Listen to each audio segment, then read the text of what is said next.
ভাই ভাই আমার কিছু সাহায্য করেন না ভাই। ভাইজান আমার কিছু টাকা সাহায্য করেন। ভাই দাঁড়ান দাঁড়ান, এই ভাই দাঁড়ান।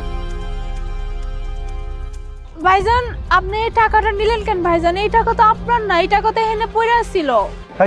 এই টাকা আমার টাকা পড়ে গেছে। চুপ থাক। না ভাইজান এই টাকা আপনার হইতেই পারে না, আমি নিজের চোখে দেখছি টাকার বান্ডিলটা এখানে পড়া ছিল, আপনি টুপ করে টাকাটা লয়ে এলেছেন। ভাইজান এটা কিন্তু উচিত না ভাইজান, অন্যের টাকা নেওয়া। আপনি এক কাজ করেন ভাইজান, টাকার বান্ডিলটা আমারে দিয়ে দেন, আমি এখানে রেখে দিই, যার টাকা হ্যাঁ ঠিকই নিতে হবে আমি এখানে দিয়ে দেবো। এই ফকিন্নি চুপ থাক, একটা কথা বলবি না। তুই কেন ভিক্ষা করতেছিস? ভিক্ষা কর, বুঝতে পারছিস? কোনো কথা বলবি না। এ টাকা আমার টাকা আমি নিয়ে যাবো। আসছে ভাই এরকম পরের টাকা নেওয়া উচিত না ভাইজান, শুনে যান, টাকাটা দিয়ে যান।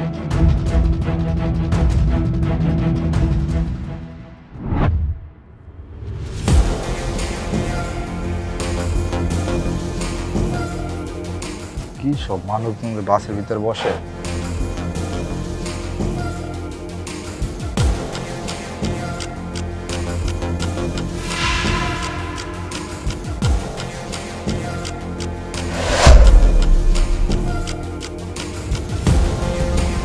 এই মামা বাস থামাও।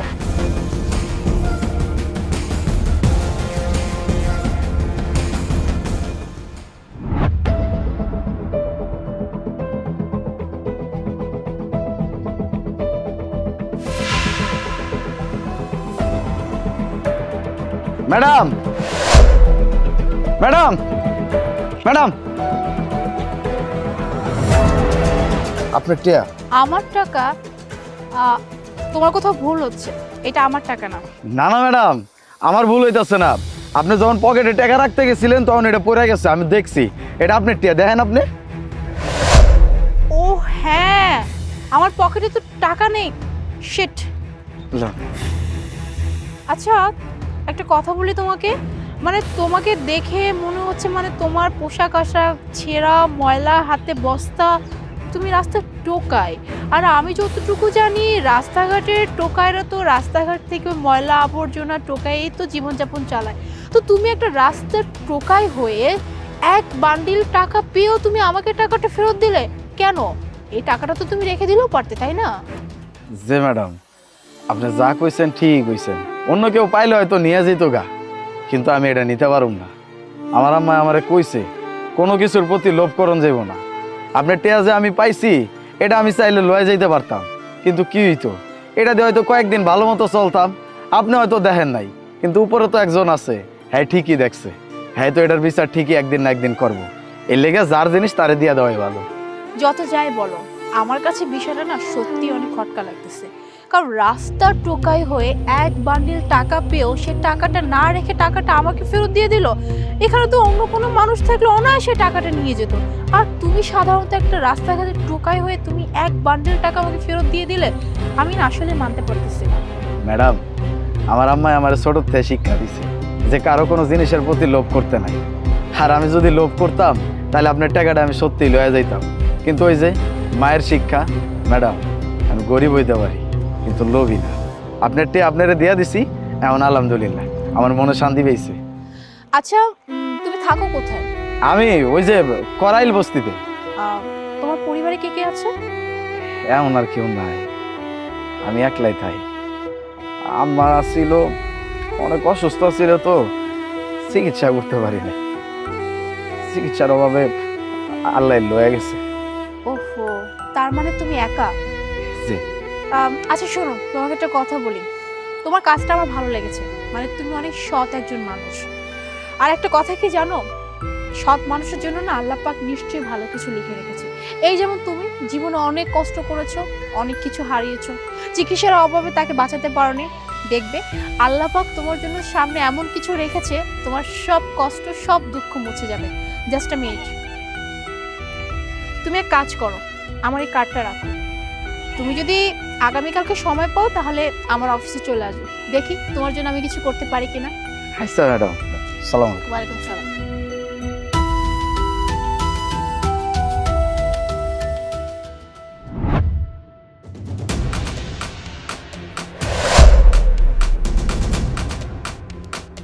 কিরে তুই কি এই বাসার কাজের লোক নাকি? না না, আমি কোনো কামের লোক না, আমি তো হইতেছে গিয়া টোকাই, ওই বোতল মোতল টোকা দিন পার করি আর কি। এই যে এই বাড়ির ঠিকানা মানে একটা ম্যাডাম আমারে দিছিল, এই ম্যাডাম আমার আইতে কইছিল, এর লেগে আইছি। বুঝলাম না, আমরা আসলাম পত্রিকায় বিয়ের অ্যাড দেখে, এখানে টোকাই কেন আসলো? আজব তো। এই এখান থেকে বের হয়ে যা তাড়াতাড়ি যা। দাঁড়ান, কোথাও যাবেন না, আপনি এখানে বসুন।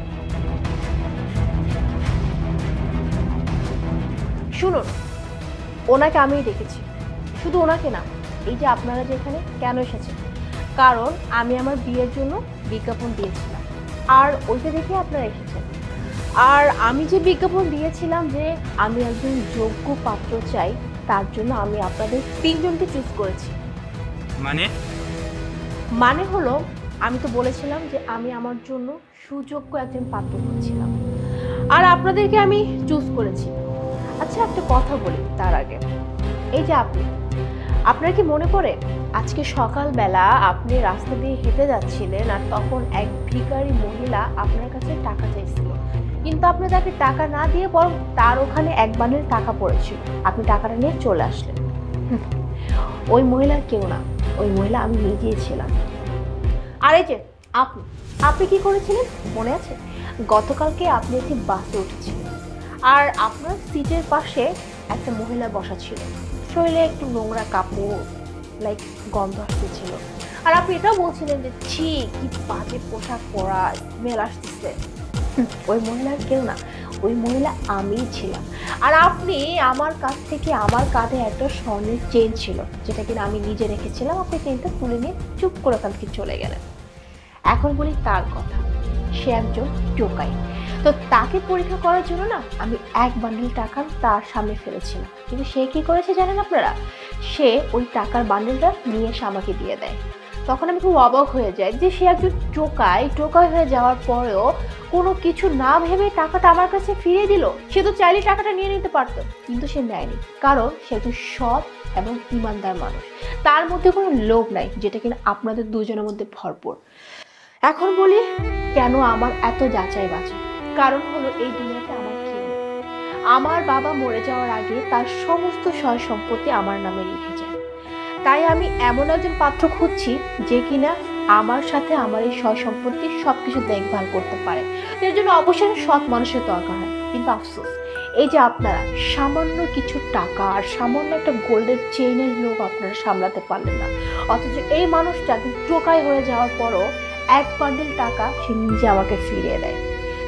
তাই আমি আমার বিয়ের জন্য যে পাত্র খুঁজছিলাম, আমি ওনাকে সিলেক্ট করেছি। মানে আপনি এগুলো কি বলছেন?